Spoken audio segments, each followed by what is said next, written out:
नमस्कार दोस्तों, कैसे हो आप लोग। दोस्तों मैं लेके आया हूँ आपके लिए RSCIT की मैराथन क्लास। और एक मैराथन क्लास है दोस्तों। मैंने सभी टॉपिकों को अलग अलग डिवाइड किया है सभी भागों में। जैसे मैंने पहला टॉपिक लिया कंप्यूटर से परिचय, और इसके कुछ क्वेश्चन लिए मैंने, मतलब 10-15-20 क्वेश्चन लिए हैं इसके, 5-6 क्वेश्चन। इसके बाद में मैंने बात की यहाँ पे कंप्यूटर के वर्गीकरण के क्वेश्चन की। दोस्तों ऐसे मैंने मतलब पूरी RSCIT में जो जो टॉपिक आएंगे उन सभी टॉपिकों को मैंने क्लियर किया है इसमें, इस वीडियो में। तो मैं ये चाहता हूँ कि अगर आप ये वीडियो देख लेते हो मेरी, तो आपको इसके अलावा और RSCIT की वीडियो देखने की ज़्यादा जरूरत नहीं है, क्योंकि इसमें से काफ़ी सारे क्वेश्चन मैच होंगे दोस्तों। और ये क्लास काफ़ी लंबी होने वाली है, और लंबी का मतलब ये है कि दोस्तों बहुत इंपॉर्टेंट होने वाली है। तो स्टार्ट करते हैं बिना किसी देरी के। पहला क्वेश्चन बहुत ईजी क्वेश्चन है दोस्तों, आपको भी पता होगा इसका आंसर। तो कंप्यूटर का आविष्कार किसने किया था?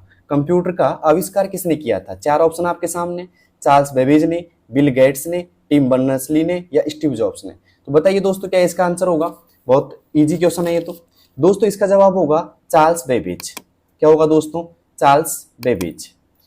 तो दोस्तों यहाँ पे इस क्वेश्चन का आंसर होगा चार्ल्स बेबेज। अब चलते हैं अगले क्वेश्चन की ओर। अगला क्वेश्चन है दोस्तों, कंप्यूटर का मस्तिष्क किसे कहा जाता है? कंप्यूटर का मस्तिष्क किसे कहा जाता है? तो यहाँ पे चार ऑप्शन आपके सामने, मॉनिटर, रैम, CPU या हार्ड डिस्क। दोस्तों कंप्यूटर का मस्तिष्क कहा जाता है CPU को। किसे कहा जाता है दोस्तों? CPU को। दोस्तों चलते हैं अगले क्वेश्चन की ओर। दोनों क्वेश्चन बहुत इजी थे वैसे। कंप्यूटर में डाटा किस रूप में संग्रहित होता है? कंप्यूटर में डाटा किस रूप में संग्रहित होता है? दशमलव में, बाइनरी में, अक्षरों में या चित्रों में? दोस्तों कंप्यूटर में जो डाटा संग्रहित होता है वो होता है बाइनरी रूप में। किसमें होता है दोस्तों? बाइनरी।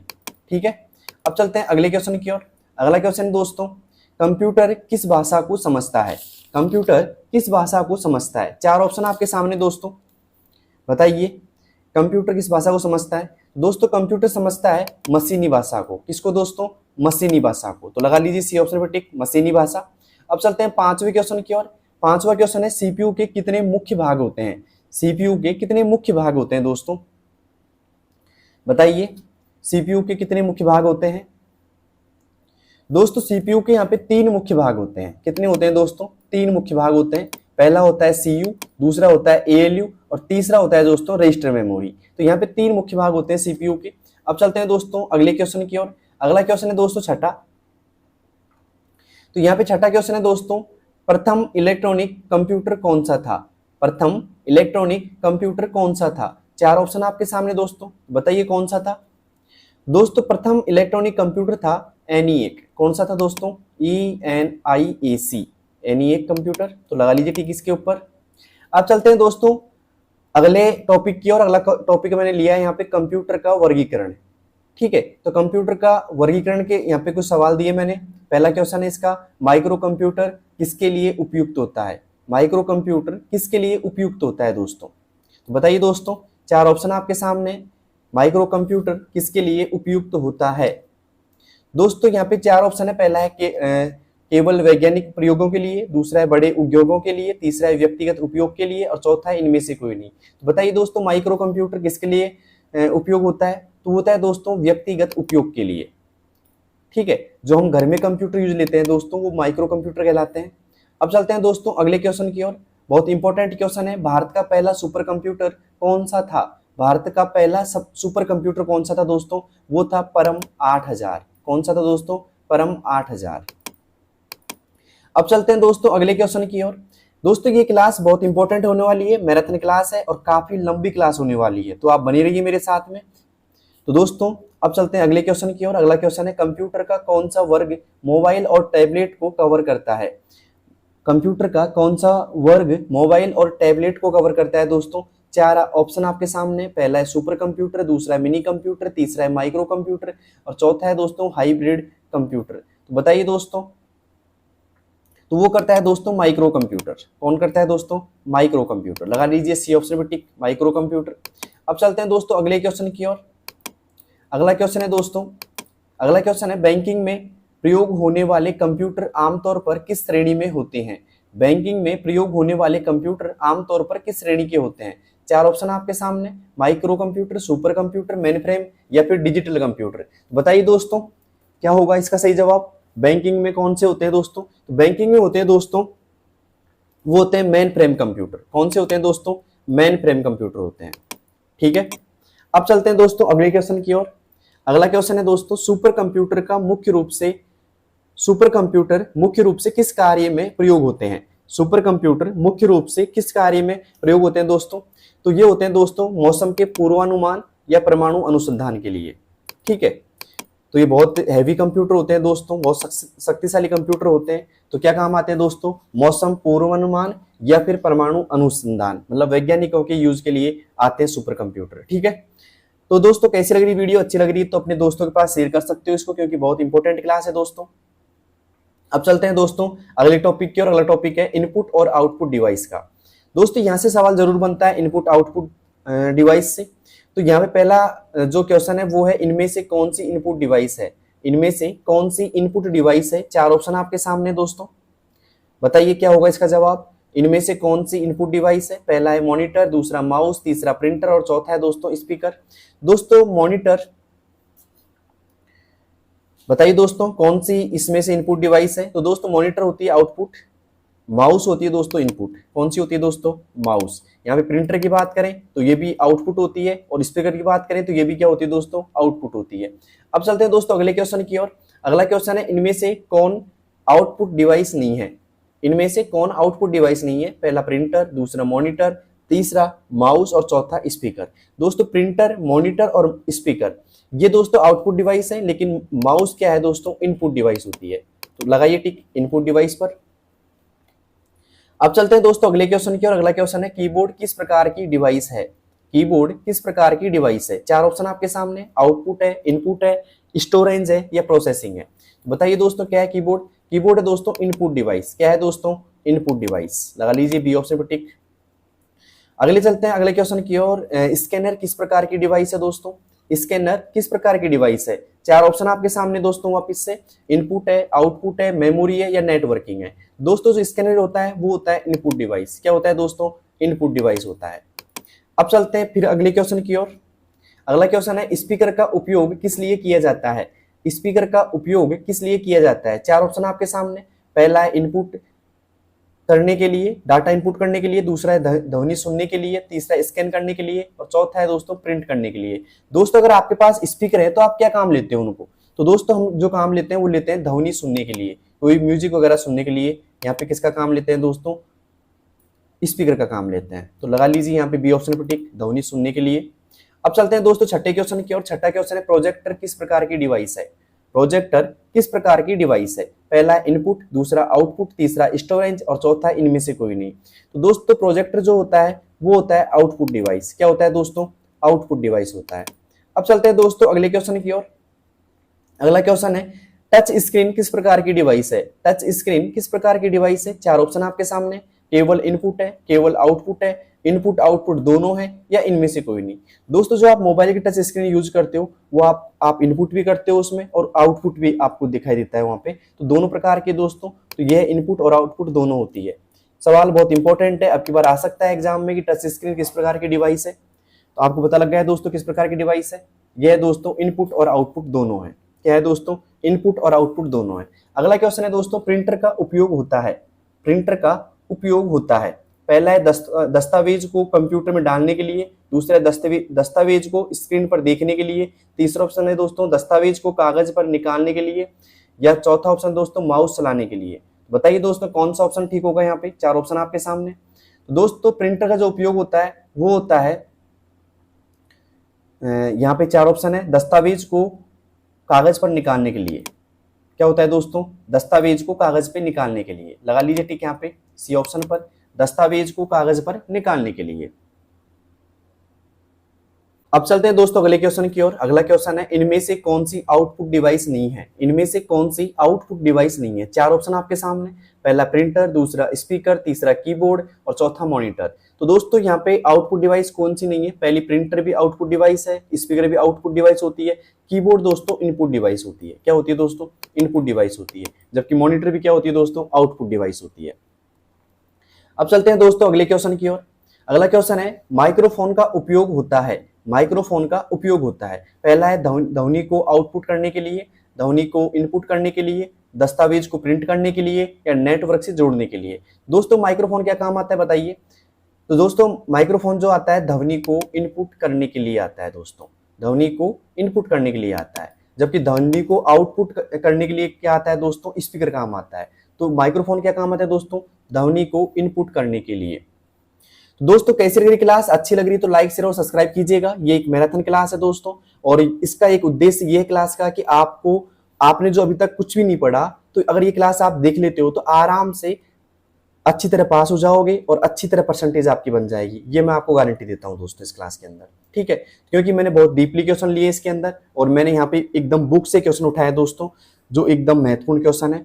अब देखो दोस्तों, यहाँ पे 4 ऑप्शन आते हैं, MICR, OMR, OCR और BCR। ये आपकी RSCR की बुक में है दोस्तों टॉपिक, और इन्हीं टॉपिकों से मैंने यहाँ पे क्वेश्चन उठाए। पहला क्वेश्चन है, MICR का उपयोग सामान्यतः कहाँ किया जाता है। MICR का उपयोग सामान्यतः कहाँ किया जाता है। पहला है दोस्तों स्कूलों में, दूसरा है रेलवे स्टेशन पर, तीसरा है बैंकों में चेक प्रोसेसिंग के लिए, और चौथा ऑप्शन है दोस्तों शॉपिंग करने के लिए। बताइए दोस्तों क्या होगा इसका सही जवाब, क्या आपको आता है इसका जवाब दोस्तों, बताइए क्या होता है। तो दोस्तों इसका जो जवाब है वो है बैंकों में चेक प्रोसेसिंग करने के लिए। क्या होता है दोस्तों, बैंकों में चेक प्रोसेसिंग करने के लिए, ठीक है। तो लगा लीजिए सी ऑप्शन पे टिक, बैंकों में चेक प्रोसेसिंग करने के लिए।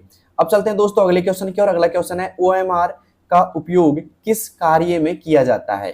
OMR का उपयोग किस कार्य में किया जाता है दोस्तों। पहला है चेक पढ़ने में, दूसरा है फोटो स्कैनिंग में, तीसरा है परीक्षा उत्तर पुस्तिका को पढ़ने में, और यहाँ पे चौथा ऑप्शन है दोस्तों बार कोड पढ़ने में। दोस्तों एक बात बता दूं मैं, जो RSCR की एग्जाम लगेगी वो लगेगी OMR सीट पे, और OMR सीट को जो रीड करेगा वो करेगा दोस्तों OMR, ठीक है। तो यहाँ पे क्या काम करता है ये, परीक्षा उत्तर पुस्तिका को पढ़ने के लिए। तो बहुत इंपॉर्टेंट क्वेश्चन है दोस्तों, आ सकता है आपके बार एग्जाम में।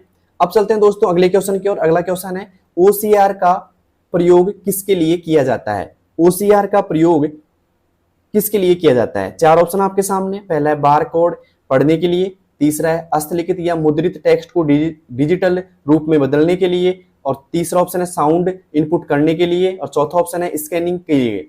तो यहाँ पे क्या काम आएगा दोस्तों, बताइए OCR क्या काम आता है दोस्तों। जो OCR काम आता है वो आता है हस्तलिखित या मुद्रित टेक्स्ट को डिजिटल रूप में बदलने के लिए। तो लगा लीजिए टिक दोस्तों यहाँ पे, तीसरे का बी ऑप्शन, ठीक है, हस्तलिखित या मुद्रित टेक्स्ट को डिजिटल रूप में बदलने के लिए OCR काम आता है दोस्तों।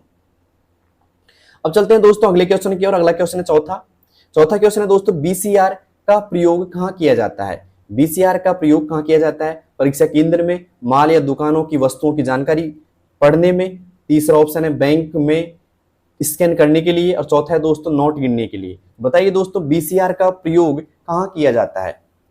दोस्तों BCR का जो प्रयोग किया जाता है वो किया जाता है माल या दुकानों में वस्तु की जानकारी पढ़ने के लिए। आपने भी देखा होगा इस चीज को, तो अगर आपने शॉपिंग करी होगी तो बाहर BCR जरूर देखा होगा, बार कोड रीडर। तो दोस्तों ये क्या काम करता है, माल या दुकानों पर वस्तुओं की जानकारी पढ़ने में काम आता है दोस्तों। तो दोस्तों कैसी लग रही क्लास, अच्छी लग रही है तो कमेंट बॉक्स में बताइए। अब चलते हैं दोस्तों अगले क्वेश्चन की ओर बिना किसी देरी के। 5वां क्वेश्चन है दोस्तों, इनमें से कौन सा डिवाइस बायोमेट्रिक पहचान में नहीं होता। इनमें से कौन सा डिवाइस बायोमेट्रिक पहचान में प्रयोग नहीं होता। तो दोस्तों कौन सा प्रयोग नहीं होता, 4 ऑप्शन आपके सामने, पहला है फिंगरप्रिंट स्कैनर, दूसरा रेटिना स्कैनर, तीसरा MICR, और चौथा ऑप्शन है दोस्तों फेस स्कैनर। तो दोस्तों जो बायोमेट्रिक में काम नहीं आता वो नहीं आता दोस्तों MICR। क्या काम नहीं आता दोस्तों, MICR, ठीक है। MICR क्या काम आता है दोस्तों, बैंकों में चेक को रीड करता है। तो दोस्तों कैसी लग रही क्लास, ये बहुत इंपॉर्टेंट क्लास है, मैं लेके आऊँ आपके लिए। तो आपका भी ये फर्ज बनता है कि आप चैनल को सब्सक्राइब कीजिए और अपने दोस्तों के पास शेयर कीजिए इस क्लास को, क्योंकि बहुत इंपॉर्टेंट क्लास है। मैं बार बार इसलिए कह रहा हूँ कि मैंने ये क्वेश्चन बहुत डीपली क्वेश्चन लिए हैं, जो बुक से आप मान सकते हो, और बहुत डीपली क्वेश्चन है दोस्तों। अब चलते हैं दोस्तों अगले क्वेश्चन की ओर, और ये बता दीजिए अब तक आपको कितने क्वेश्चनों का आंसर पहले से आता था। अगर आता था तो कितने को आता था, कमेंट बॉक्स में बताइएगा जरूर।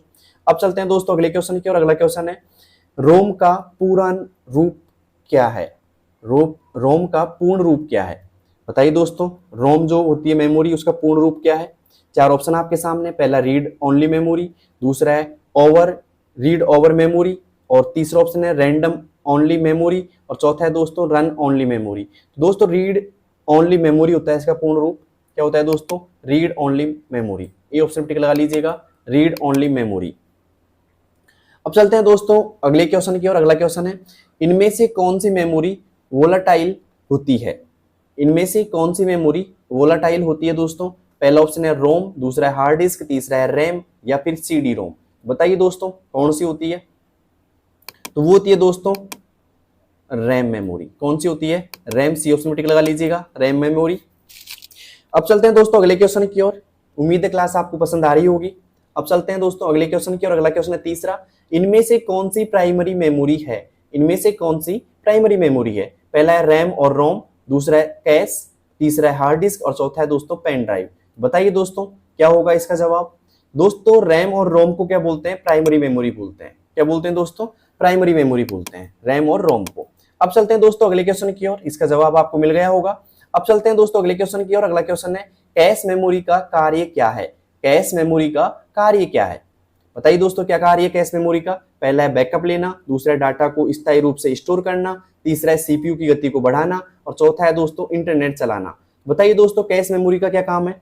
तो कैश मेमोरी जो काम करती है दोस्तों वो करती है सीपीयू की गति को बढ़ाना। क्या काम करती है दोस्तों? सीपीयू की गति को बढ़ाना। अब चलते हैं दोस्तों अगले क्वेश्चन की ओर बिना किसी देरी के। अगला क्वेश्चन है रैम का पूर्ण रूप क्या है? रैम का पूर्ण रूप क्या है? पहला है रीड ऑल मेमोरी, दूसरा है रैंडम एक्सेस मेमोरी, तीसरा है रन ऑल मेमोरी और चौथा है दोस्तों रैंडम अवेलेबल मेमोरी। तो बताइए दोस्तों क्या है रैम का फुल फॉर्म? तो दोस्तों रैम का जो फुल फॉर्म होता है वो होता है रैंडम एक्सेस मेमोरी। क्या होता है दोस्तों? Random access memory. मैंने पिछली क्लास में भी कई बार बता दिया दोस्तों रैम का पूर्ण रूप। अब वापस देख लीजिए, इंपॉर्टेंट आ जाता है कई बार पूर्ण रूप। यहाँ पे एक दो क्वेश्चन आरएससीआईटी के अंदर ऐसे आएंगे जो पूर्ण रूप ही पूछेंगे आपसे, ठीक है? तो जरूरी है आपको इन क्वेश्चनों को पढ़ना। तो दोस्तों रैम का पूर्ण रूप क्या है? Random access memory. क्या है दोस्तों? Random access memory. अब चलते हैं अगले क्वेश्चन की ओर। अगला क्वेश्चन है कौन सी मेमोरी केवल पढ़ने योग्य होती है? मतलब कौन सी ऐसी मेमोरी है जिसमें हम लिख नहीं सकते, सिर्फ पढ़ सकते हैं? तो वह दोस्तों यहाँ पे चार ऑप्शन देख ले पहले तो, रैम, रोम, हार्ड डिस्क या पेन ड्राइव। तो बताइए दोस्तों कौन सी मेमोरी जो पढ़ने योग्य होती है, सिर्फ पढ़ सकते हैं उसमें हम?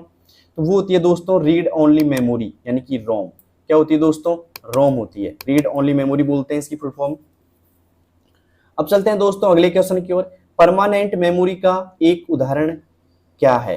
परमानेंट मेमोरी का एक उदाहरण क्या है? जो परमानेंट रहती है जिसमें हम ना तो लिख एडिट नहीं कर सकते, ऐसी मेमोरी कौन सी है दोस्तों? वो है रोम मेमोरी। क्या है दोस्तों?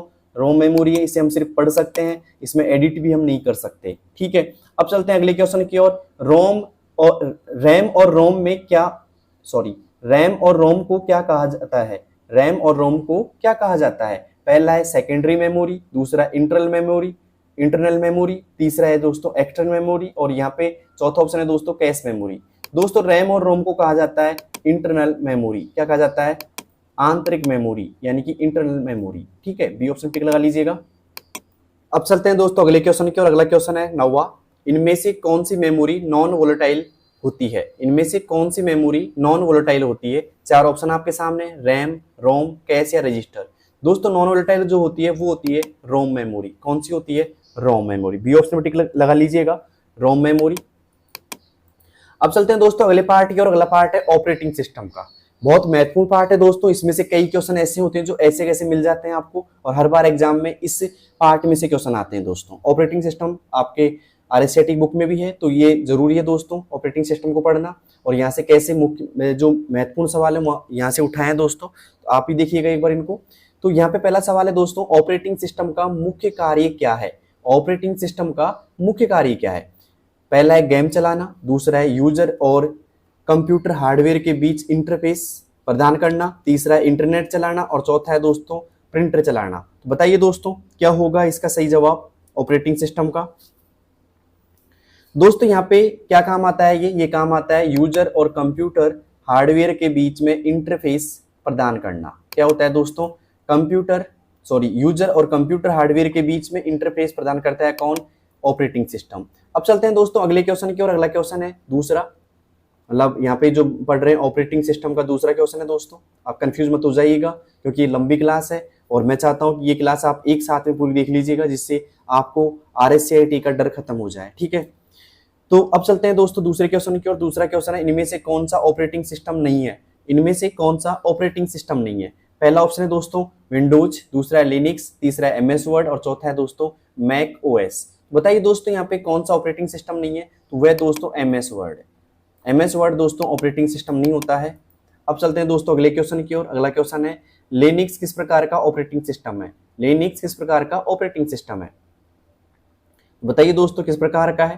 पहला है प्रोप्राइटरी और दूसरा है यहाँ पे ओपन सोर्स, तीसरा है क्लोज्ड सोर्स और यहाँ पे डी ऑप्शन है दोस्तों पेड। तो बताइए दोस्तों क्या है लिनक्स का ऑपरेटिंग सिस्टम, किस प्रकार का है? तो वह दोस्तों ओपन सोर्स। क्या है दोस्तों? Open source. लगा लीजिए B option tick, option open source.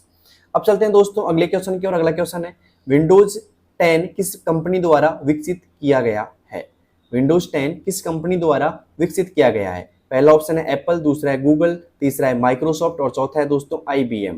बताइए दोस्तों माइक्रोसॉफ्ट किस कंपनी द्वारा विंडोज 10 किस कंपनी द्वारा विकसित किया गया है? तो वो किया गया है दोस्तों माइक्रोसॉफ्ट के द्वारा। वैसे मैंने आंसर बोल दिया था पहले इसका, तो लगा लीजिए टिक माइक्रोसॉफ्ट पे। बहुत इंपॉर्टेंट क्वेश्चन है, आपकी बार पूछा जा सकता है ऐसे कैसे। अब चलते हैं दोस्तों अगले क्वेश्चन की ओर। अगला क्वेश्चन है एंड्रॉइड किस प्रकार का ऑपरेटिंग सिस्टम है? एंड्रॉइड किस प्रकार का ऑपरेटिंग सिस्टम है? पहला है दोस्तों मोबाइल ऑपरेटिंग सिस्टम, दूसरा है डेस्कटॉप ऑपरेटिंग सिस्टम, तीसरा है नेटवर्किंग सॉफ्टवेयर और चौथा है दोस्तों डेटाबेस। तो बताइए दोस्तों एंड्रॉइड किस प्रकार का ऑपरेटिंग सिस्टम है? तो वो है दोस्तों मोबाइल ऑपरेटिंग सिस्टम। क्या है दोस्तों? Mobile operating system. लगा लीजिए टिक। अब चलते हैं दोस्तों अगले क्वेश्चन की ओर। अगला क्वेश्चन है GUI का पूरा नाम क्या है? GUI का पूरा नाम क्या है? पहला है दोस्तों general user interface, graphical user interface, graphical unit interface, general utility interface. तो बताइए दोस्तों क्या होगा इसका सही जवाब? दोस्तों इसका होगा ग्राफिकल यूजर इंटरफेस। क्या होगा दोस्तों? Graphical user interface. तो दोस्तों कैसी लगी क्लास कमेंट बॉक्स में बताइएगा। अभी तक आपने कमेंट नहीं किया है तो बताइए कैसी लगी क्लास, और ये बताइएगा कि आप मेरे को किस जिले से देख रहे हो, राजस्थान के किस जिले से आप मेरे को देख रहे हो इस टाइम, बताइए दोस्तों कमेंट बॉक्स में। अब चलते हैं दोस्तों 7वें क्वेश्चन की ओर। 7वां क्वेश्चन है इनमें से कौन सा कमांड लाइन आधारित ऑपरेटिंग सिस्टम है? इनमें से कौन कमांड लाइन आधारित ऑपरेटिंग सिस्टम है? 4 ऑप्शन आपके सामने है। पहला है विंडोज 10, दूसरा है MS-DOS, तीसरा है एंड्रॉयड और चौथा है दोस्तों मैक OS। बताइए दोस्तों कौन सा है इसमें? तो वह दोस्तों MS-DOS। ठीक है, तो लगा लीजिए बी ऑप्शन में टिक। अब चलते हैं दोस्तों अगले क्वेश्चन की ओर। अगला क्वेश्चन है मल्टीटास्किंग का अर्थ क्या है? मल्टीटास्किंग का अर्थ क्या है दोस्तों बताइए कमेंट बॉक्स में। पहला ऑप्शन है एक समय में एक कार्य करना, दूसरा है एक समय में 2 कंप्यूटर चलाना, तीसरा है दोस्तों एक समय में कई कार्य करना और चौथा है दोस्तों एक प्रोग्राम बार बार चलाना। बताइए दोस्तों मल्टीटास्किंग का क्या काम होता है? तो वो होता है दोस्तों एक समय में कई कार्य करना। क्या होता है दोस्तों? एक समय में कई कार्य करना। ठीक है, अब चलते हैं दोस्तों अगले क्वेश्चन की ओर। अगला क्वेश्चन है 9वां मैक OS ऑपरेटिंग सिस्टम किस कंपनी द्वारा विकसित किया गया है? मैक OS ऑपरेटिंग सिस्टम किस कंपनी द्वारा विकसित किया गया है दोस्तों? यहाँ पे बताइए माइक्रोसॉफ्ट ने किया है या फिर IBM ने किया है या फिर यहाँ पे एप्पल ने किया है या फिर गूगल ने किया है?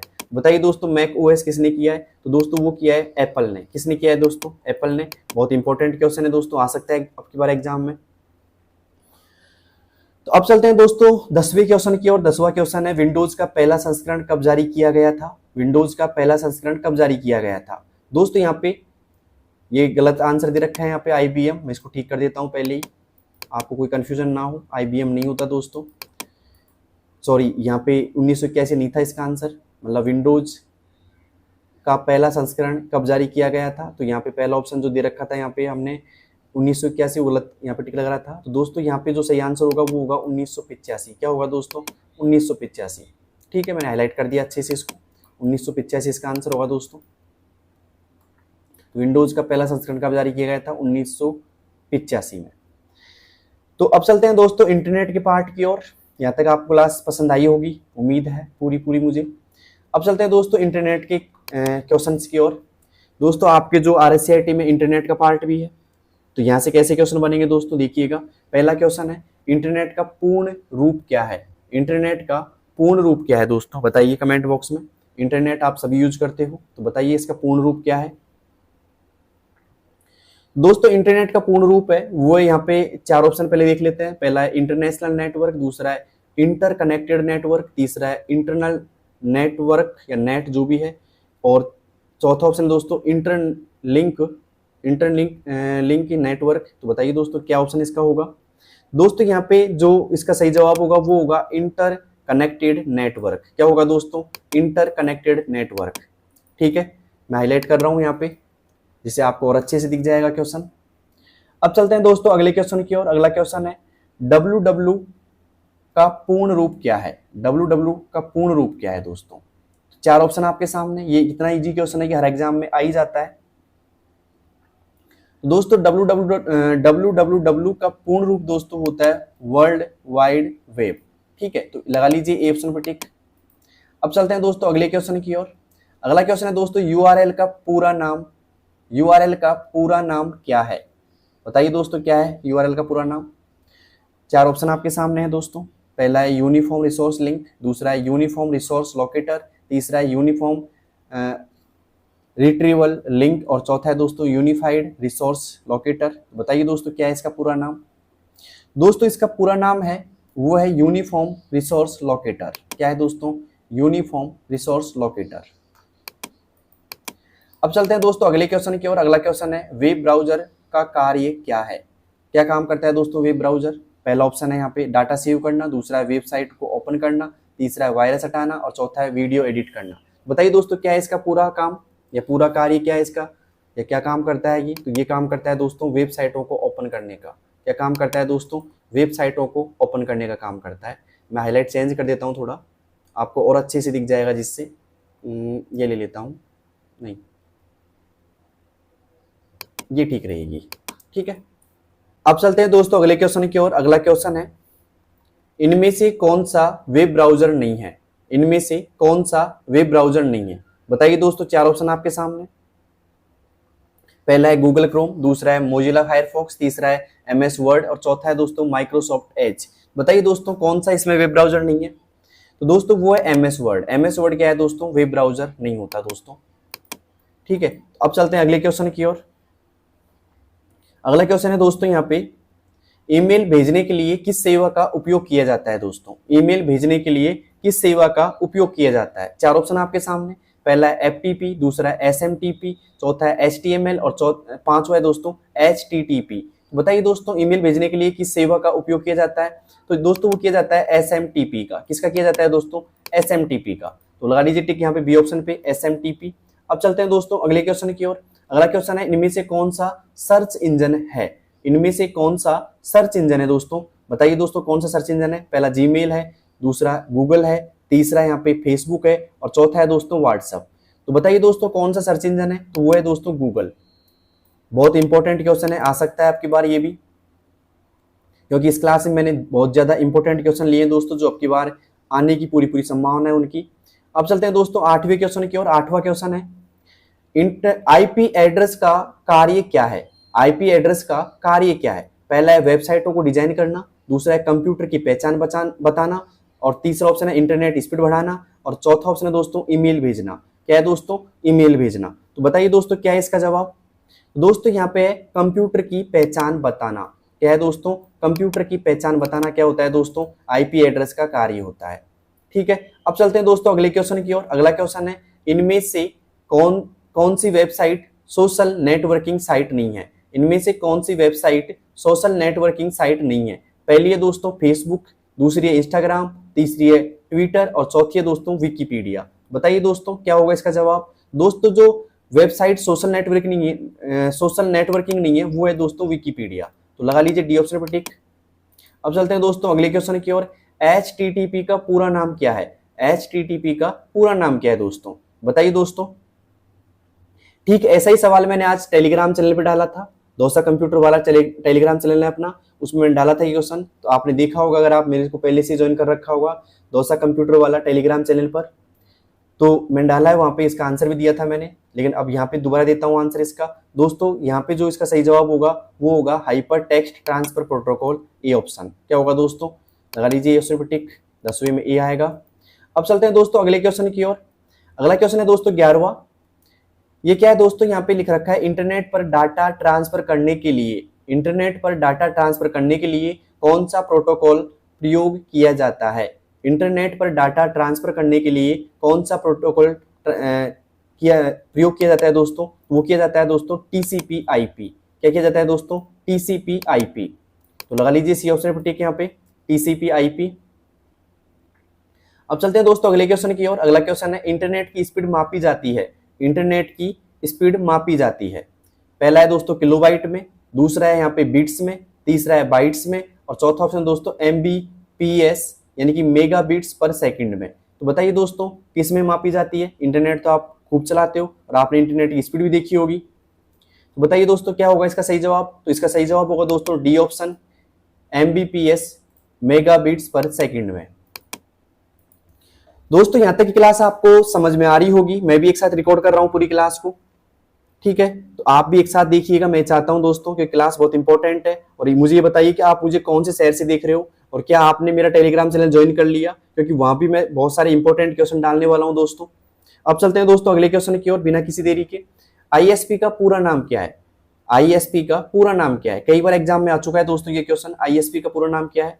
तो दोस्तों यहाँ पे 4 ऑप्शन आपके सामने, तो बताइए दोस्तों क्या इसका जवाब होगा सही? तो दोस्तों यहाँ पे जो सही जवाब होगा वो होगा B option, internet service provider. क्या होगा दोस्तों? Internet service provider. तो लगा लीजिए बी ऑप्शन पर टिक, इंटरनेट सर्विस प्रोवाइडर। अब चलते हैं दोस्तों अगले क्वेश्चन की ओर। अगला क्वेश्चन है वाईफाई का प्रयोग किस लिए किया जाता है? वाईफाई का प्रयोग किस लिए किया जाता है? 4 ऑप्शन आपके सामने दोस्तों। पहला है डाटा स्टोर करने के लिए, दूसरा है वायरलेस इंटरनेट एक्सेस के लिए, और यहाँ पे तीसरा ऑप्शन आ रहा है कंप्यूटर साफ करने के लिए, और चौथा है वेबसाइट बनाने के लिए। बताइए दोस्तों वाईफाई का प्रयोग आप किस लिए करते हो? तो वो करते हैं दोस्तों वायरलेस इंटरनेट एक्सेस के लिए। आपने किया होगा दोस्तों इसका प्रयोग। तो अब चलते हैं दोस्तों अगले क्वेश्चन की ओर। बताइए वाईफाई का प्रयोग किस किस ने नहीं किया? दोस्तों सभी ने कर रखा है वाईफाई का प्रयोग। तो अब चलते हैं अगले क्वेश्चन की ओर। अगला क्वेश्चन है दोस्तों गूगल ड्राइव किस प्रकार की सेवा है? गूगल ड्राइव किस प्रकार की सेवा है? पहला है डाउनलोड सेवा है, दूसरा ईमेल सेवा है, तीसरा क्लाउड स्टोरेज सेवा है, और चौथा है दोस्तों गेमिंग सेवा है। बताइए दोस्तों गूगल ड्राइव किस प्रकार की सेवा है? तो आप क्या करते हो दोस्तों? गूगल ड्राइव में ऑनलाइन डाटा सेव करते हो, तो इसे बोलते हैं दोस्तों क्लाउड स्टोरेज सेवा। क्या है दोस्तों? क्लाउड स्टोरेज सेवा। अब चलते हैं दोस्तों अगले क्वेश्चन की ओर। अगला क्वेश्चन है दोस्तों इनमें से कौन सा क्लाउड स्टोरेज का उदाहरण नहीं है? इनमें से कौन सा क्लाउड स्टोरेज का उदाहरण नहीं है? यहाँ पे 4 ऑप्शन आपके सामने है दोस्तों। पहला है वन ड्राइव, दूसरा है ड्रॉप बॉक्स, तीसरा है गूगल ड्राइव, और चौथा है दोस्तों VLC प्लेयर। बताइए दोस्तों क्या इसका सही जवाब होगा? क्लाउड स्टोरेज सेवा का उदाहरण कौन सा नहीं है इनमें? तो वो है दोस्तों VLC प्लेयर। क्या है दोस्तों? VLC player.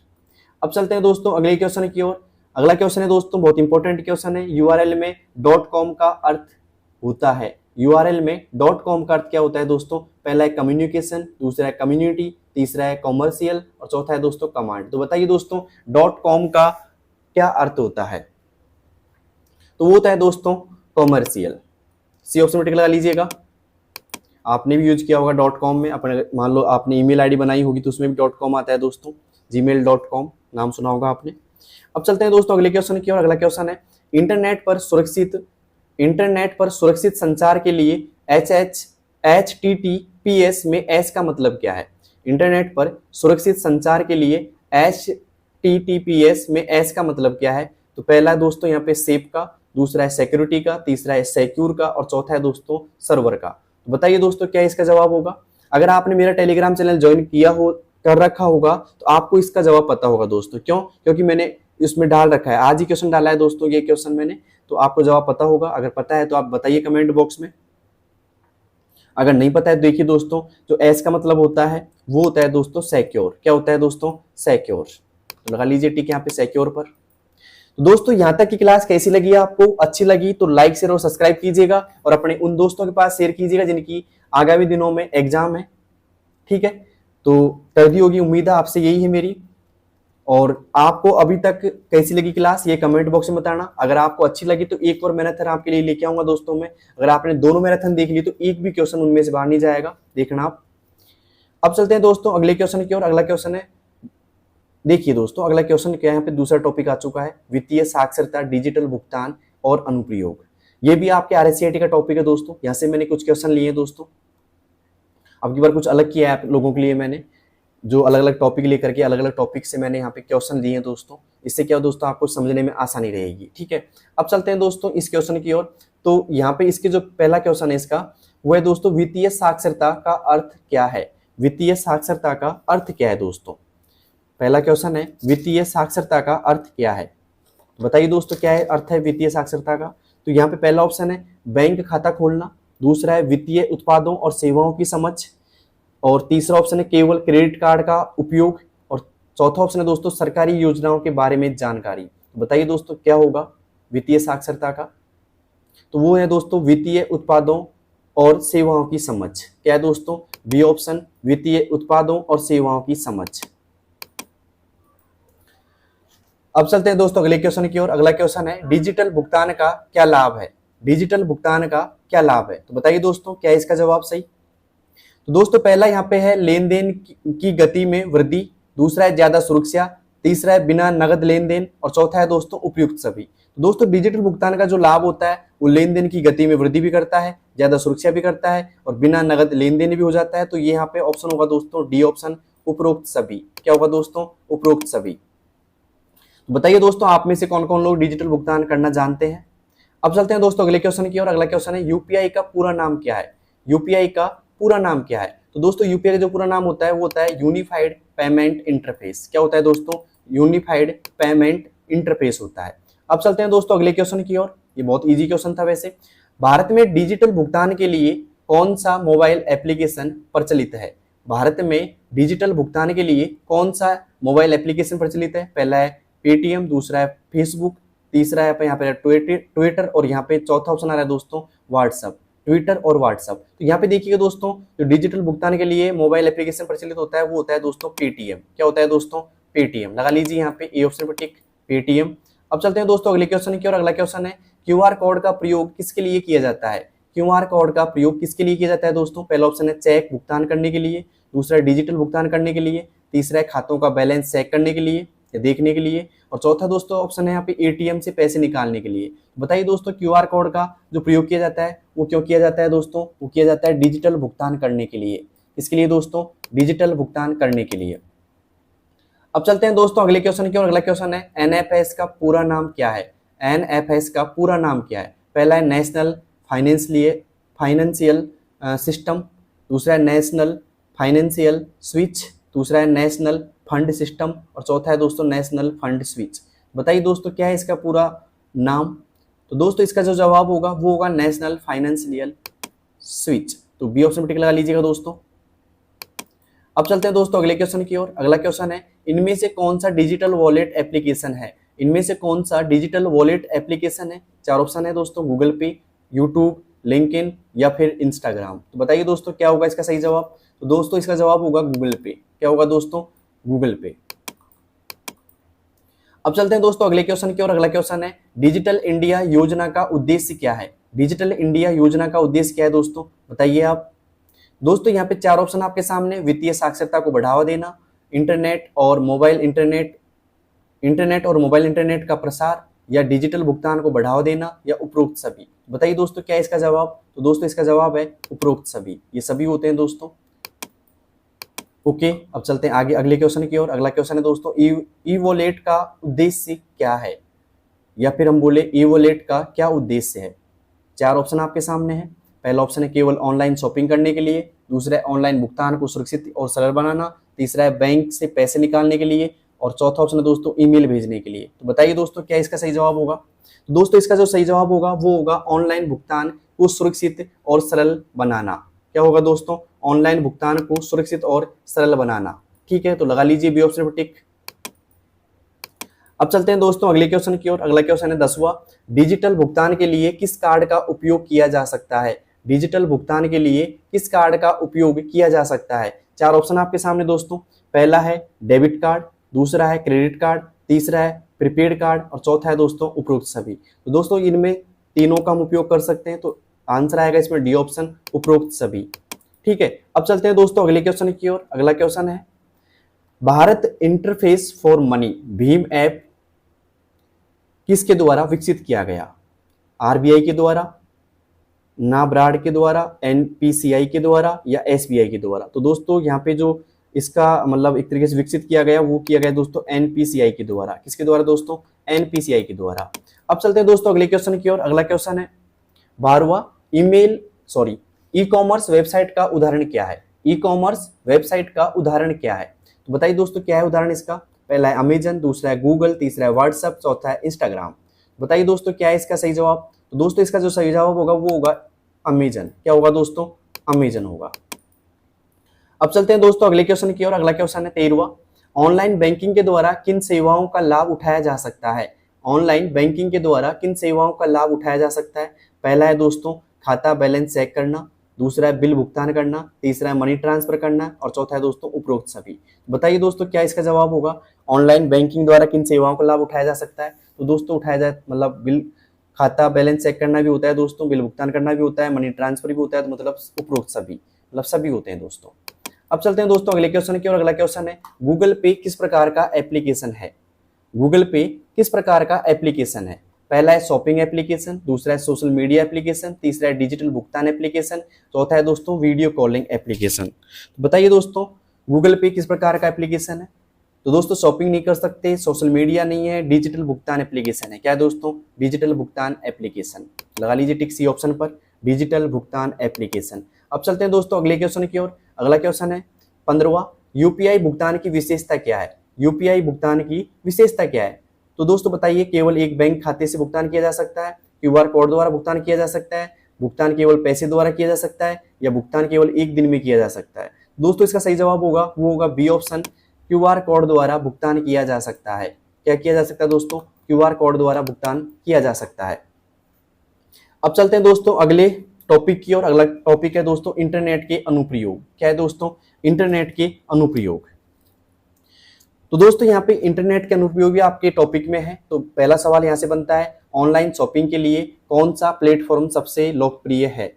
ऑनलाइन शॉपिंग के लिए कौन सा प्लेटफॉर्म सबसे लोकप्रिय है? चार ऑप्शन आपके सामने, पहला फेसबुक, दूसरा इंस्टाग्राम, तीसरा है अमेजन और चौथा है दोस्तों लिंक्डइन। तो बताइए दोस्तों ऑनलाइन शॉपिंग के लिए कौन सा प्लेटफॉर्म सबसे ज्यादा लोकप्रिय है? तो वह है दोस्तों अमेजन। क्या है दोस्तों? अमेजन। अब चलते हैं दोस्तों अगले क्वेश्चन की ओर। अगला क्वेश्चन है दूसरा, क्योंकि यहाँ पे टॉपिक चेंज हो गया है दोस्तों, ये ध्यान रखिएगा, इंटरनेट का आ गया है यहाँ पे। तो यहाँ पे दूसरा टॉपिक है दोस्तों इंटरनेट का, दूसरा क्वेश्चन है इंटरनेट का उपयोग किसके लिए किया जा सकता है? तो बताइए दोस्तों इंटरनेट का उपयोग किसके लिए किया जा सकता है? तो पहला यहाँ पे है, पहला है मनोरंजन के लिए, दूसरा शिक्षा के लिए, तीसरा है बैंकिंग के लिए। तो दोस्तों इंटरनेट हम तीनों के लिए यूज करते हैं, तो इसमें आंसर आएगा उपरोक्त सभी। क्या आएगा दोस्तों? उपरोक्त सभी। अब चलते हैं दोस्तों अगले क्वेश्चन की ओर। अगला क्वेश्चन है किसे इंटरनेट की सर्विस प्रोवाइड करने वाली कंपनी कहा जाता है? किसे इंटरनेट की सर्विस प्रोवाइड करने वाली कंपनी कहा जाता है? चार ऑप्शन आपके सामने है, पहला है दोस्तों वेब ब्राउजर, दूसरा है वेब डेवलपर, तीसरा है इंटरनेट सर्विस प्रोवाइडर आईएसपी और चौथा है दोस्तों सर्च इंजन। तो इसका सही जवाब होगा दोस्तों वो होगा इंटरनेट सर्विस प्रोवाइडर यानी कि आईएसपी। क्या होगा दोस्तों? आईएसपी। अब चलते हैं दोस्तों अगले क्वेश्चन की ओर। अगला क्वेश्चन है चौथा, सोशल मीडिया के उदाहरण क्या है? व्हाट्सएप है, फेसबुक है या ट्विटर है, या ये सभी के सब हैं? तो बताइए दोस्तों क्या है? दोस्तों यहाँ पे आएगा उपरोक्त सभी। ये सभी के सभी आएंगे दोस्तों, क्योंकि सोशल मीडिया में व्हाट्सएप भी आता है, फेसबुक भी आता है, ट्विटर भी आता है, यहाँ तक कि इंस्टाग्राम भी आता है। ठीक है, अब चलते हैं दोस्तों अगले क्वेश्चन की ओर। अगला क्वेश्चन है ऑनलाइन शिक्षा ई लर्निंग के उदाहरण क्या है? ऑनलाइन शिक्षा ई लर्निंग के उदाहरण क्या है? पहला ऑप्शन है यूट्यूब, दूसरा है यूडेमी, तीसरा है खान एकेडमी और चौथा है उपरोक्त सभी। बताइए दोस्तों क्या है? तो यहाँ पे आएगा दोस्तों उपरोक्त सभी। क्या आएगा दोस्तों? उपरोक्त सभी। अब चलते हैं दोस्तों अगले क्वेश्चन की ओर। अगला क्वेश्चन है ऑनलाइन बैंकिंग के अंतर्गत निम्नलिखित में से कौन सी सेवा उपलब्ध होती है? ऑनलाइन बैंकिंग के अंतर्गत निम्नलिखित में से कौन सी सेवा उपलब्ध होती है? पहला है खाता बैलेंस देखना, दूसरा बिल भुगतान करना, तीसरा पैसे ट्रांसफर करना, चौथा है उपरोक्त सभी। बताइए दोस्तों क्या होगा इसका सही जवाब? दोस्तों यहाँ पे ये रिपीटेड क्वेश्चन है वैसे, तो यहाँ पे जो सही जवाब होगा दोस्तों वो होगा डी ऑप्शन उपरोक्त सभी। ठीक है, अब चलते हैं दोस्तों अगले क्वेश्चन की ओर। इंटरनेट पर वीडियो स्ट्रीम के लिए कौन सा प्लेटफॉर्म सबसे प्रसिद्ध है? इंटरनेट पर वीडियो स्ट्रीम के लिए कौन सा प्लेटफॉर्म सबसे प्रसिद्ध है? पहला यूट्यूब, दूसरा फेसबुक, तीसरा ट्विटर और चौथा है दोस्तों गूगल ड्राइव। बताइए दोस्तों क्या होगा इसका सही जवाब? तो ये होगा दोस्तों यूट्यूब। क्या होगा दोस्तों? यूट्यूब पे लगा लीजिए टिक, यूट्यूब होगा इसका सही जवाब, क्योंकि यहाँ पे हम वीडियो स्ट्रीम कर सकते हैं। अब चलते हैं दोस्तों अगले क्वेश्चन की ओर। अगला क्वेश्चन है दोस्तों इंटरनेट का कौन सा अनुप्रयोग व्यापारियों के लिए उपयुक्त है? इंटरनेट का कौन सा अनुप्रयोग व्यापारी के लिए उपयुक्त है दोस्तों? बताइए। पहला है ईमेल, दूसरा ई कॉमर्स, तीसरा गूगल सर्च और चौथा है दोस्तों विकिपीडिया। दोस्तों जो व्यापार के लिए उपयुक्त है वो है दोस्तों ई कॉमर्स। क्या है दोस्तों? E commerce. अब चलते हैं दोस्तों अगले क्वेश्चन की और अगला क्वेश्चन है 9वां, वेब ब्राउजर का क्या कार्य है? पहला है वेबसाइट को खोजने और खोलने का कार्य, दूसरा इंटरनेट से फाइल डाउनलोड करना, तीसरा ईमेल भेजना और चौथा है दोस्तों बैंक खाता खोलना। बताइए दोस्तों क्या है इसका सही जवाब? तो ये है दोस्तों वेबसाइट को खोजने के लिए या फिर खोलने के लिए कार्य करता है। दोस्तों कैसी लग रही क्लास? ये क्लास में एक साथ रिकॉर्ड कर रहा हूँ तो इसलिए हो सकता है कुछ प्रॉब्लम्स आ जाए बोलने संबंधी में भी, तो आप इनमें ध्यान मत दीजिएगा, आप सिर्फ क्वेश्चन देखिएगा क्योंकि क्वेश्चन एक से बढ़ के एक है दोस्तों, और ये अब की बार आराम से एग्जाम में आएंगे और आपको भी आराम से एग्जाम में पास करा देंगे दोस्तों। ठीक है, तो आपने अभी तक कुछ भी नहीं पढ़ा हो दोस्तों तो भी आप ये वीडियो देखिएगा क्योंकि ये वीडियो आपके लिए बहुत हेल्पफुल रहने वाली है दोस्तों। ठीक है, अब चलते हैं 10वें क्वेश्चन की ओर। 10वां क्वेश्चन है ऑनलाइन वीडियो कॉलिंग के लिए कौन सा प्लेटफॉर्म प्रचलित है?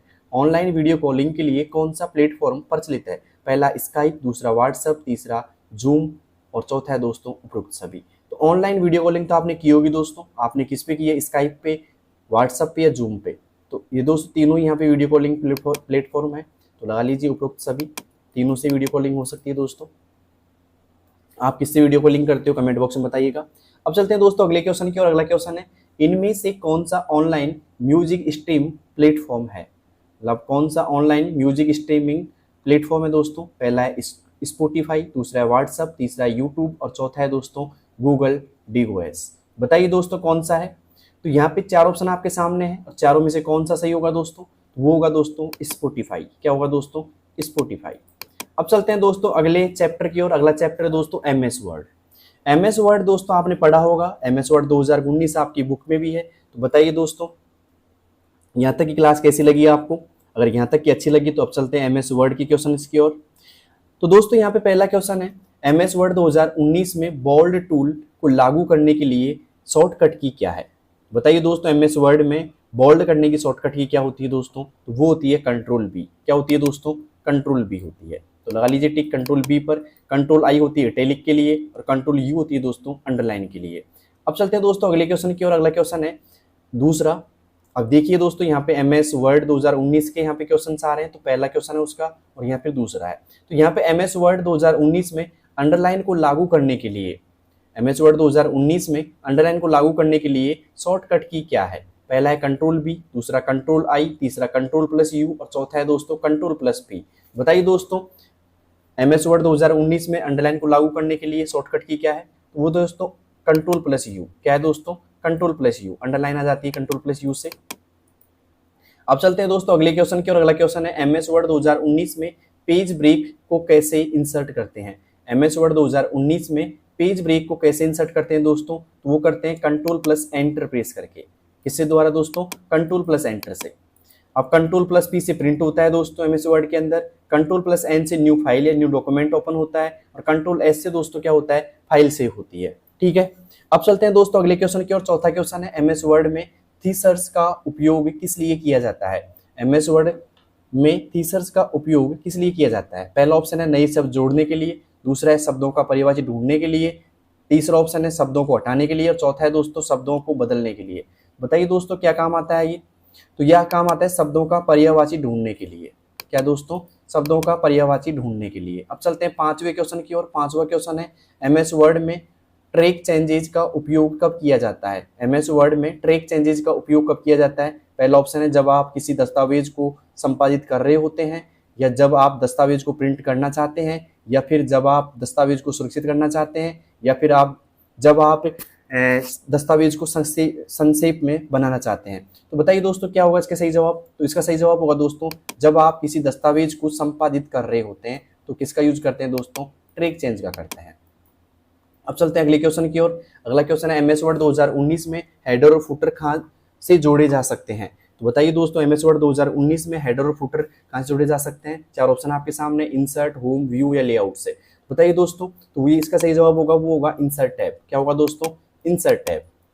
दोस्तों अगर वीडियो पसंद आ रही हो तो लाइक शेयर और सब्सक्राइब कीजिएगा और अपने दोस्तों के पास शेयर कर दीजिए जिससे उनको भी इस क्लास का लाभ मिल सके। यह दोस्तों आरएससीआरटी की मैराथन क्लास जिसके अंदर आपको काफी कुछ सीखने को मिलेगा नया आज। ठीक है, अब चलते हैं दोस्तों 7वें क्वेश्चन की ओर। 7वां क्वेश्चन है एमएस वर्ड में फाइंड और रिप्लेस ऑप्शन की शॉर्टकट की फाइंड और रिप्लेस की ऑप्शन कौन सी शॉर्टकट की से खोला जा सकता है? यहाँ पे क्वेश्चन शॉर्ट है दोस्तों, तो यहाँ पे ये क्वेश्चन ये है कि एमएस वर्ड में फाइंड और रिप्लेस का ऑप्शन कौन सी शॉर्टकट की से खोला जा सकता है? कंट्रोल F से, कंट्रोल R से, कंट्रोल H से या कंट्रोल P से? तो इसका सही जवाब होगा दोस्तों, वो होगा कंट्रोल H। क्या होगा दोस्तों? कंट्रोल H से फाइंड और रिप्लेस दोनों एक साथ ओपन किए जा सकते हैं। अगर आपको ओनली फाइंड ओपन करना है तो आप कंट्रोल F प्रेस कर सकते हो, ठीक है।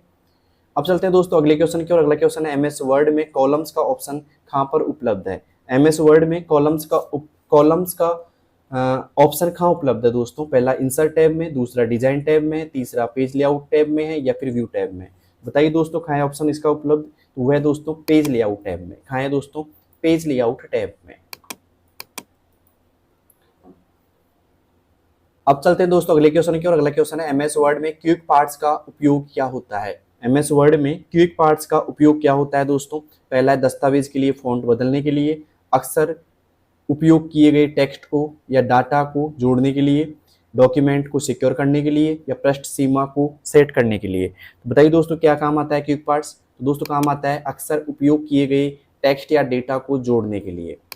लगा लीजिए बी ऑप्शन पर टिक। अब चलते हैं दोस्तों अगले सवाल की ओर। अगला सवाल है दोस्तों एमएस वर्ड में स्मार्ट आर्ट का उपयोग किस लिए किया जा सकता है? एमएस वर्ड में स्मार्ट आर्ट का उपयोग किस लिए किया जाता है? पहला है चित्र या इमेज जोड़ने के लिए, टेक्स्ट को स्वरूपित करने के लिए, ग्राफिक और आरेख जोड़ने के लिए, केवल टेक्स्ट टाइप करने के लिए। दोस्तों स्मार्ट आर्ट का जो उपयोग किया जाता है वो किया जाता है ग्राफिक और आरेख को जोड़ने के लिए। किसको दोस्तों? ग्राफिक और आरेख को जोड़ने के लिए किया जाता है। अब चलते हैं दोस्तों अगले क्वेश्चन की ओर। अगला क्वेश्चन है एमएस वर्ड में पेज नंबर कहाँ से जोड़े जाते हैं? एमएस वर्ड में पेज नंबर कहाँ से जोड़े जाते हैं? पहला ऑप्शन है पेज लेआउट से, दूसरा है व्यू से, तीसरा है इंसर्ट से और चौथा है दोस्तों रेफरेंस से। दोस्तों जो पेज नंबर जोड़े जाते हैं वो जोड़े जाते हैं इंसर्ट से। किससे दोस्तों? इंसर्ट से। हेडर फुटर के नीचे आता है दोस्तों पेज नंबर्स, तो वहां से हम पेज नंबर जोड़ सकते हैं एमएस वर्ड में। अब चलते हैं दोस्तों 12वें क्वेश्चन की ओर। 12वां क्वेश्चन है एमएस वर्ड में फुटनोट्स और एंड नोट्स का प्रयोग क्या होता है? एमएस वर्ड में फुटनोट्स और एंड नोट्स का प्रयोग क्या होता है? पहला है लेखन में सुधार करने के लिए, दूसरा है अतिरिक्त जानकारी संदर्भ देने के लिए, तीसरा है चित्र जोड़ने के लिए और चौथा है दोस्तों फॉन्ट बदलने के लिए। बताइए दोस्तों क्या उपयोग होता है एंड नोट का और फुटनोट का? तो वो होता है दोस्तों अतिरिक्त जानकारी देने या फिर संदर्भ देने के लिए, ठीक है। तो आप यहाँ पे लगा लीजिए बी ऑप्शन पर टिक। अब चलते हैं दोस्तों 13वें क्वेश्चन की ओर। 13वां क्वेश्चन है एमएस वर्ड में टेबल जोड़ने के लिए कौन सा ऑप्शन इस्तेमाल किया जाता है? एमएस वर्ड में टेबल जोड़ने के लिए कौन सा ऑप्शन इस्तेमाल किया जाता है? तो पहला है इंसर्ट टैब, दूसरा है डिजाइन टैब, तीसरा है पेज लेआउट टैब और चौथा है दोस्तों व्यू टैब। बताइए दोस्तों क्या ऑप्शन यूज किया जाता है टेबल जोड़ने के लिए? तो वो किया जाता है दोस्तों इंसर्ट टैब का। किसका दोस्तों? इंसर्ट टैब का। तो लगा लीजिए 13वें ऑप्शन पे टिक, इंसर्ट टैब। अब चलते हैं दोस्तों अगले क्वेश्चन की ओर। अगला क्वेश्चन है दोस्तों 14वां। एमएस वर्ड 2019 में रैप टेक्स्ट का विकल्प कहाँ से मिलता है? इंसर्ट टैब से, पेज लेआउट टैब से, व्यू टैब से या फिर पिक्चर फॉर्मेट टैब से? तो दोस्तों रैप टेक्स्ट का जो ऑप्शन मिलता है या विकल्प मिलता है वो मिलता है दोस्तों पिक्चर फॉर्मेट टैब से। तो लगा लीजिए डी ऑप्शन पर टिक, पिक्चर फॉर्मेट टैब। तो दोस्तों उम्मीद है यहाँ तक की क्लास आपको पसंद आई होगी। अब चलते हैं दोस्तों एमएस एक्सेल की तरफ। अगर आपको क्लास अच्छी लगी तो कमेंट में जरूर बताना दोस्तों। लंबी क्लास चल रही है तो बताना कमेंट में कैसी लग रही है आपको ये क्लास। अब चलते हैं दोस्तों एमएस एक्सेल की ओर। पहला क्वेश्चन है एमएस एक्सेल का कि एमएस एक्सेल में सम का फंक्शन का उपयोग क्या करता है, मतलब क्या उपयोग आता है दोस्तों सम का फॉर्मूला? तो यहाँ पे पहला ऑप्शन आ रहा है जोड़ करता है, दूसरा आ रहा है डेटा को स्वरूपित करता है, तीसरा है कोशिकाओं में रंग भरता है और चौथा है दोस्तों केवल एक नंबर की जांच करता है। दोस्तों जो सम का फॉर्मूला काम करता है वो करता है जोड़ करता है। क्या करता है दोस्तों? ऐड करता है वैल्यू को या जोड़ता है, ठीक है। अब यहाँ पे अगला क्वेश्चन है दोस्तों एमएस एक्सेल में डेटा को सॉर्ट करने के लिए कौन सा विकल्प प्रयोग किया जाता है? एमएस एक्सेल में डेटा को सॉर्ट करने के लिए कौन सा विकल्प प्रयोग किया जाता है? पहला है दोस्तों होम टैब, दूसरा है डाटा टैब, तीसरा है व्यू टैब और चौथा है दोस्तों इंसर्ट टैब। बताइए दोस्तों क्या काम आता है? दोस्तों यहाँ पे डेटा टैब यहाँ पे काम आता है डेटा को सॉर्ट करने के लिए। डाटा में आपको मिलेगा यहाँ पे, तो यहाँ पे डाटा टैब। अब चलते हैं दोस्तों अगले सवाल की ओर। अगला सवाल है दोस्तों एमएस एक्सेल में वीलुकअप फंक्शन का उद्देश्य क्या है? एमएस एक्सेल में वीलुकअप फंक्शन का उद्देश्य क्या है?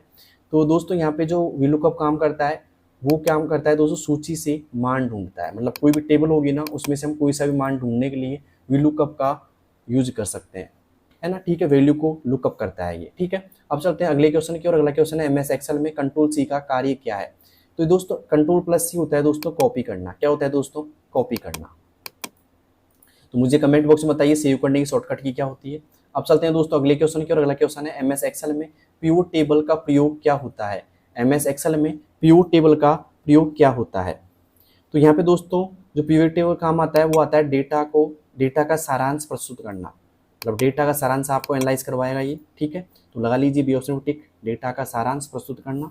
अब चलते हैं दोस्तों अगले क्वेश्चन की और अगला क्वेश्चन है एमएस एक्सेल में ऑटो सम का शॉर्टकट क्या है। एमएस एक्सेल में ऑटो सम का शॉर्टकट क्या है। पहला ऑप्शन है कंट्रोल प्लस ए, दूसरा है ऑल्ट प्लस इक्वल, और यहाँ पे तीसरा ऑप्शन है कंट्रोल प्लस एस, और चौथा है दोस्तों कंट्रोल प्लस पी। बताइए दोस्तों ऑटो सम का शॉर्टकट क्या है। दोस्तों ऑटो सम का शॉर्टकट होता है वो होता है ऑल्ट प्लस इक्वल, ठीक है, ऑटो सम कर देता है। अब चलते हैं दोस्तों अगले क्वेश्चन की और अगला क्वेश्चन है सातवां क्वेश्चन है दोस्तों एमएस एक्सेल में कंडीशन फॉर्मेटिंग का उपयोग क्या होता है।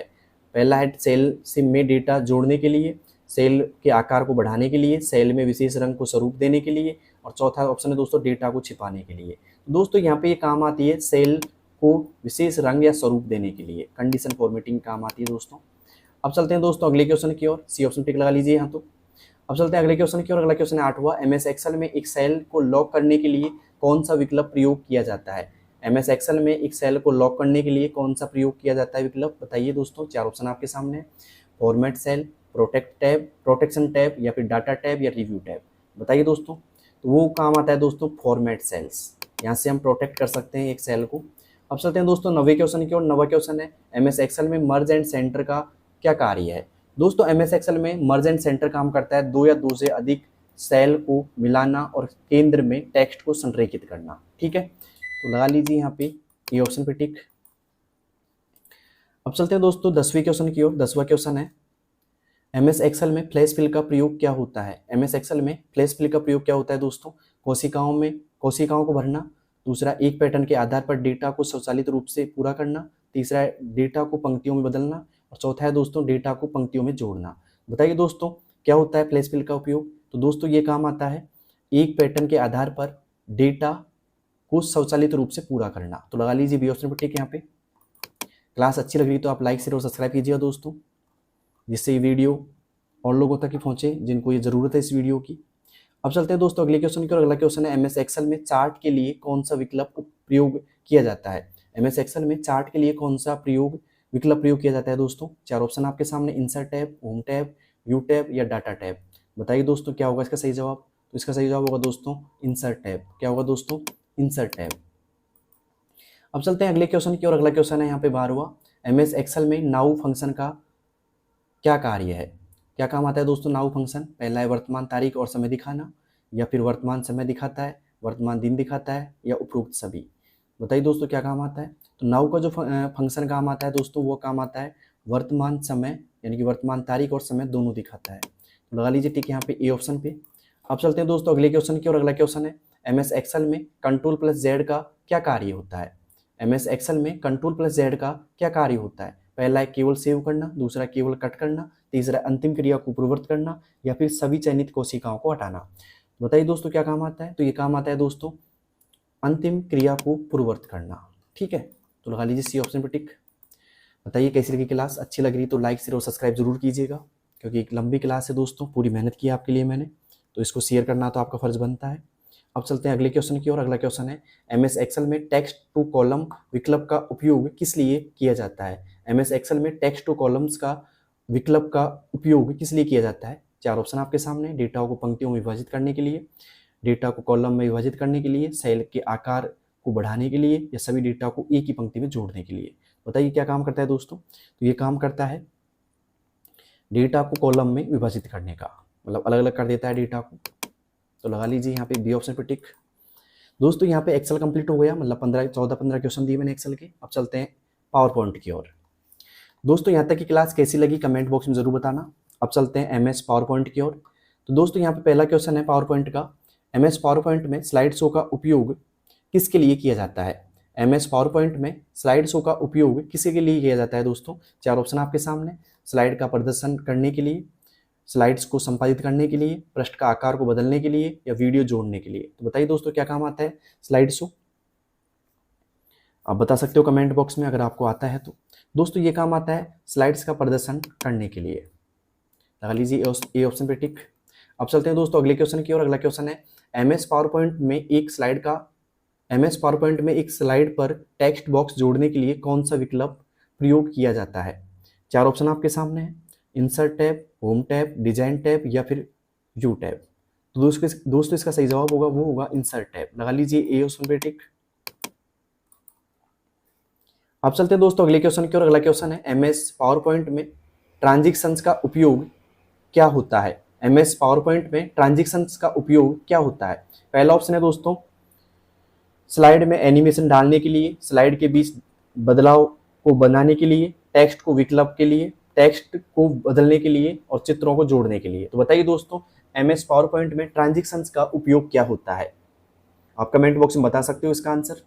दोस्तों इसका सही जवाब होगा वो होगा स्लाइड के बीच बदलाव को बनाने के लिए, स्लाइड्स के बीच बदलाव को बनाने के लिए। तो लगा लीजिए यहाँ पे बी ऑप्शन पे टिक। अब चलते हैं दोस्तों अगले क्वेश्चन की ओर। अगला क्वेश्चन है एमएस पावर पॉइंट में एनिमेशंस का उपयोग किसके लिए किया जाता है? एमएस पावर पॉइंट में एनिमेशंस का उपयोग किस लिए किया जाता है? 4 ऑप्शन आपके सामने। पहला स्लाइड की पृष्ठभूमि बदलने के लिए, स्लाइडों को एनिमेशन प्रभाव को जोड़ने के लिए, स्लाइड को सेव करने के लिए या टेक्स्ट का आकार बदलने के लिए। बताइए दोस्तों क्या काम आता है? दोस्तों काम आता है स्लाइडों में एनिमेशन प्रभाव जोड़ने के लिए। तो लगा लीजिए बी ऑप्शन पे टिक यहाँ पे, स्लाइडों में एनिमेशन प्रभाव को जोड़ने के लिए। दोस्तों कैसी लगी क्लास? मैं एक साथ रिकॉर्ड कर रहा हूं तो हो सकता है आवाज कम ज्यादा भी हो सकती है, तो मैनेज कर लेना, लेकिन सवाल बहुत इंपॉर्टेंट है दोस्तों आने वाली एग्जाम के लिए। तो अब चलते हैं दोस्तों अगले क्वेश्चन की ओर। अगला क्वेश्चन है एमएस पावर पॉइंट में मास्टर स्लाइड का उपयोग क्या होता है? एमएस पावर पॉइंट में मास्टर स्लाइड का उपयोग क्या होता है? बताइए दोस्तों क्या होता है? तो दोस्तों मास्टर स्लाइड जो काम आती है वो काम आती है सभी स्लाइड के लिए एक सामान्य डिजाइन सेट करने के लिए, सभी स्लाइड के लिए एक सामान्य डिजाइन सेट करने के लिए। ठीक है, तो लगा लीजिए ए ऑप्शन पे टिक यहाँ पे। अब चलते हैं छठे सवाल की ओर। छठा सवाल है दोस्तों एमएस पावर पॉइंट में स्लाइड लेआउट का विकल्प कहाँ पाया जाता है? एमएस पावर पॉइंट में स्लाइड लेआउट का विकल्प कहाँ पाया जाता है? होम टैब में, व्यू टैब में, इंसर्ट टैब में या डिजाइन टैब में? बताइए दोस्तों कहाँ पाया जाता है? तो पाया जाता है दोस्तों होम टैब में। कहाँ पाया जाता है दोस्तों? होम टैब में। अब चलते हैं दोस्तों अगले क्वेश्चन की ओर। अगला क्वेश्चन है दोस्तों एमएस पावर पॉइंट में एक स्लाइड को डुप्लीकेट करने के लिए कौन सा शॉर्टकट प्रयोग किया जाता है? एमएस पावर पॉइंट में एक स्लाइड को डुप्लीकेट करने के लिए कौन सा शॉर्टकट काम में लिया जाता है दोस्तों, प्रयोग में लिया जाता है? तो यहाँ पे पहला ऑप्शन है Ctrl+D, दूसरा है Ctrl+C, तीसरा Ctrl+V और चौथा दोस्तों Ctrl+V। तो यहाँ पे दोस्तों यहाँ पे सही जवाब होगा वो होगा Ctrl+D। Ctrl+D से हम एमएस पावर पॉइंट में एक स्लाइड को डुप्लीकेट किया जा सकता है, ठीक है, या कर सकते हैं हम। अब चलते हैं दोस्तों आठवें क्वेश्चन की ओर। आठवां क्वेश्चन है एमएस पावर पॉइंट में स्मार्ट आर्ट का उपयोग क्या होता है? एमएस पावर पॉइंट में स्मार्ट आर्ट का उपयोग क्या होता है? 4 ऑप्शन आपके सामने, ग्राफिक और आरेख जोड़ने के लिए, टेक्स्ट को बदलने के लिए, डेटा को जोड़ने के लिए या चित्र जोड़ने के लिए। दोस्तों यहाँ पे भी वही जवाब होगा जो एमएस वर्ड में होता है, ग्राफिक और आरेख को जोड़ने के लिए। ठीक है, तो लगा लीजिए ऑप्शन पे टिक। दोस्तों यहाँ तक क्लास कैसी लगी? अच्छी लगी तो लाइक शेयर और सब्सक्राइब जरूर कीजिएगा चैनल को अगर आपने अभी तक नहीं किया है तो, और कमेंट बॉक्स में बताइएगा कि कैसा लग रहा है इस क्लास को, मतलब आपने पढ़ने के बाद में या इस क्वेश्चनों को देखने के बाद में कैसा लग रहा है आपको। कितने क्वेश्चन ऐसे थे जो आपको पहले से आते थे, कितने क्वेश्चन ऐसे थे जो अब पहली बार आप सीख रहे हो, बताइए कमेंट बॉक्स में। अब चलते हैं दोस्तों अगले क्वेश्चन की ओर। अगला क्वेश्चन है नवा क्वेश्चन है दोस्तों एमएस पावर पॉइंट में स्लाइड सॉर्टर का विकल्प कहाँ मिलता है?